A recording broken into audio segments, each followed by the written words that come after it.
SIR এর আপনি কিভাবে অনলাইন ফর্ম এনি লিস্ট ডাউনলোড করবেন দেখুন। সব থেকে প্রথম গুগল ক্রোম ওপেন করবেন। গুগল ক্রোম ওপেন করার পর আপনার কাছে যে পেজটা আসবে এখানে লিখবেন আপনি এনভিএসপি টাইপ করে দেবেন। এখানে টাইপ করার পর ভোটার্স বলে লিস্ট আসবে, ভোটার বলে অপশনটা আসবে, অপশনটা ক্লিক করবেন। ক্লিক করার পর আপনার কাছে আপনার সামনে এই পেজটা শো হবে। এখানে একদম নিচে যাবেন, একদম নিচে যেয়ে সার্ভিসেস আছে, সার্ভিসেস ডাউনলোড ইলেকট্রনিক রোল আছে, এটাকে ক্লিক করবেন। এটাকে ক্লিক করার পর আপনি আপনার সামনে এই অপশন এসে যাবে। এখানে সিলেক্ট স্টেট করে নেবেন আপনি, যেরকম আমি সিলেক্ট স্টেট করছি ওয়েস্ট বেঙ্গল। তারপরে এখানে আপনাকে কিচ্ছু করতে হবে না, সব কিছু আছে। যে 2026 এসআর ফাইনাল রোল। এখানে আপনি ডিস্ট্রিক্টটা চুজ করবেন, আপনার যে ডিস্ট্রিক্টটা আছে। আমি ডিস্ট্রিক্ট চুজ করছি,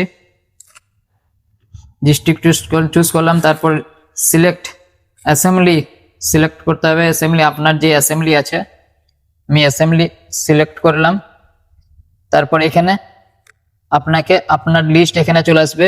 আপনার অ্যাসেম্বলির যত লিস্টে নাম আছে, যত পুল আছে, যত পুলিং বুথ আছে, সে পুলিং বুথের লিস্ট এখানে দেখাবে। এখানে আমি যে লিস্টটা চাইছি সেটা পাচ্ছি না, তার জন্য আমাকে নেক্সট করতে হবে। নেক্সট পেজ খুলবে, মানে সিরিয়াল বাই সিরিয়াল আসবে।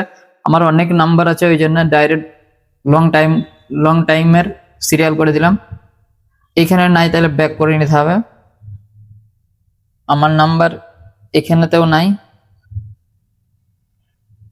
আমার নাম্বার এখানেও নেই। হ্যাঁ, এখানে একটা আছে আমার নাম্বার, দেখছেন। এখানে আমি এক কোণে 4 চৌকোন আছে, চৌকোনটাতে আমি ক্লিক করে দিলাম, টিক মেরে দিলাম। তারপর এখানে যে ক্যাপচারটা আছে, ক্যাপচারটাকে টাইপ করে দিতে হবে।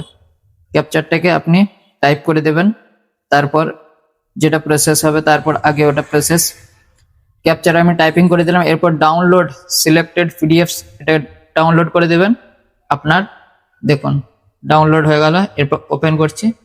ওপেন করার পর আপনার সামনে আপনার যে ফাইলটা আছে, লিস্টটা আছে, শো হয়ে যাবে। আপনার কাছে যে আছে আপনার শো হয়ে গেল।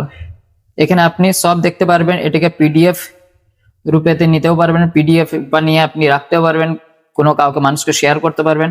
ভিডিওটা যদি ইনফরমেটিভ লাগে, ভিডিওটা যদি কাজের লাগে, তো অপরকে অবশ্যই শেয়ার করুন, কারণ সবারই কাজে যেন এই জিনিসটা আসে, সবারই যেন ফায়দা হয়। তাই সবাইকে শেয়ার করুন, বেশি বেশি করে শেয়ার করুন, কারণ সবাই যেন জানতে পারেন। Thank you.